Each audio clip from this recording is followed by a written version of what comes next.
প্ৰকৃতি প্ৰেমৰ এক সুন্দৰ নিদৰ্শন দাঙি ধৰিছে মৰাণৰ ভৰত বৰাই। সুদীৰ্ঘ 23 বছৰে শুশ্ৰূষা কৰি আহিছে বিভিন্ন পশু পক্ষী। দুৰন্ত প্ৰকৃতি প্ৰেমৰ বাবে গাঁওখন ধনেশ পক্ষী গাঁও হিচাপে নামাকৰণ হৈছে। প্ৰকৃতিৰ সৈতে বিলীন হৈ ভালপোৱা মৰাণৰ এজন ব্যক্তি। মৰাণ টেপৰচালিবামৰ ভৰত বৰা নামৰ ব্যক্তিজনে সুদীৰ্ঘ 23 বছৰে বিভিন্ন জীৱ জন্তু আৰু পক্ষী শুশ্ৰূষা কৰি বহু পৰ্যটকৰ মাজত পৰিচিত এগৰাকী ব্যক্তি হৈ পৰিছে। যিগৰাকী ব্যক্তিৰ দুৰন্ত প্ৰকৃতি প্ৰেমৰ বাবে গাঁওখন ধনেশ পক্ষীৰ গাঁও হিচাপে নামাকৰণ হৈছে। মৰাণ অঞ্চলৰ বিভিন্ন স্থানত আঘাতপ্ৰাপ্ত পশু পক্ষী দেখিলেই বন বিভাগ আৰু সচেতন ব্যক্তিসকলে খবৰ দিয়ে ভৰত বৰাক। ব্যক্তিজনে অলপো অৱহেলা নকৰি সেই আঘাতপ্ৰাপ্ত পশু পক্ষীক লৈ আহে নিজৰ গৃহলৈ। ব্যক্তিজনে নিজ প্ৰচেষ্টাৰে সেই পশু পক্ষীক চিকিৎসা কৰি সুস্থ কৰাৰ পিছত পুনৰ এৰি দিয়ে অৰণ্যত।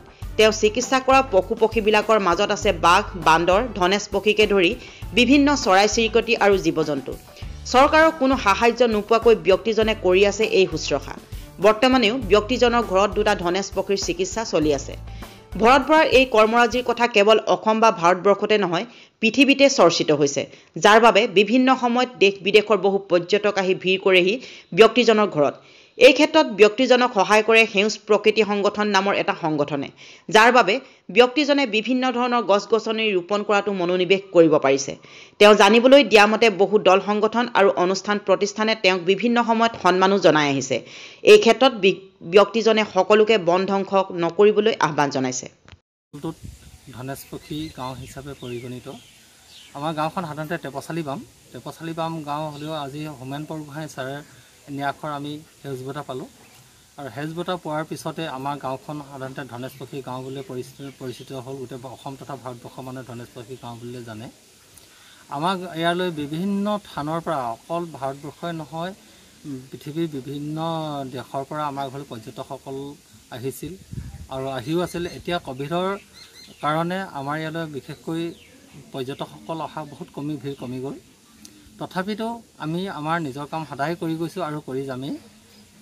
মই বিশেষকৈ আজি সুদীৰ্ঘ 23 বছৰ হ'ল মোৰ ধনেশ পক্ষী বা বন্যপ্ৰাণী সেৱা কৰা।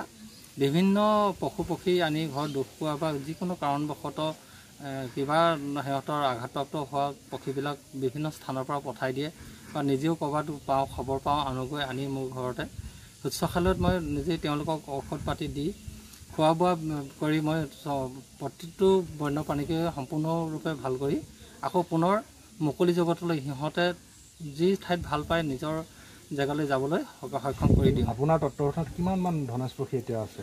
আজি বৰ্তমান আমাৰ ইয়াত 250ৰ ওপৰত ধনেশ পক্ষী হ'ল আৰু আজি এতিয়া এপ্ৰিলৰ প্ৰথম সপ্তাহতেই পৰাই ধনেশ পক্ষীবিলাকে সিহঁতৰ হেৰিয়াত বাঁহত সোমাই, ধনত সোমাই আহাৰৰ হাত লগাৰ আগে পিছে সম্পূৰ্ণ সকলো ধনেশ পক্ষী বাঁহলৈ পোৱালিৰ সৈতে ওলাই যায়। এতিয়া এই অঞ্চলটোত আমাৰ বৰ্তমান আমি বহুত ধনেশ পক্ষী বাঁহ পালোঁ। বহুত আছে আগৰ পৰা, আজি বহুত বছৰৰ পৰা আমি সৰুকালৰ পৰা দেখিছিলোঁ ধনেশ পক্ষী বাঁহ, আৰু সেই বাঁহ আজিও জীয়াই আছে, সেই গছ আজিও জীয়াই আছে। আৰু ইয়াত বৰ্তমান 250ৰ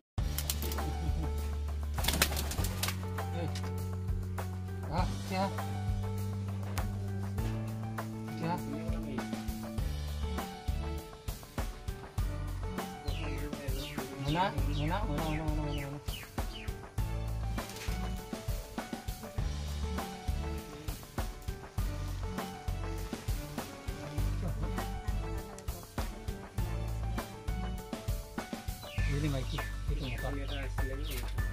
মতা পালি চুলে নিজে নতুন যে এইটোৱে দিয়ে।